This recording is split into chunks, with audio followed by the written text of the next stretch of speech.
వికారాబాద్ జిల్లా కేంద్రంలో SBI bank ఆధ్వర్యంలో సైబర్ నేరాలపై అవగాహన సదస్సు జరిగింది. సైబర్ నేరగాళ్లు రోజుకో కొత్త విధానంలో ప్రజల ఖాతాల నుంచి డబ్బులు కొల్లగొడుతున్నారని చెప్పారు. సైబర్ నేరాలు, స్మార్ట్ ఫోన్ వాడకం పట్ల ప్రజలు అప్రమత్తంగా ఉండాలన్నారు. కార్యక్రమంలో జిల్లా సైబర్ పోలీసులు, విద్యార్థులు, మహిళా ఉద్యోగులు పాల్గొన్నారు.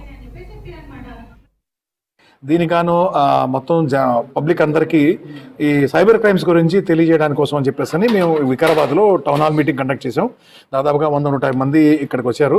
సో ఈరోజు డిజిటల్ బ్యాంకింగ్ అనేది చాలా అందరూ యూజ్ చేస్తున్నారు.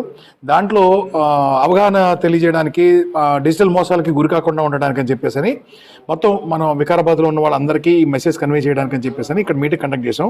సో ఎవరన్నా కనుక డిజిటల్ లావాదేవీల్లో మోసపోతే కనుక ఖచ్చితంగా 1930కి డైల్ చేసి ఇమ్మీడియట్గా కేసు రిజిస్టర్ చేసుకుంటే కనుక వాళ్ళ పోయిన సొమ్ముని త్వరగా తిరిగి పొందే అవకాశం ఉంటుంది.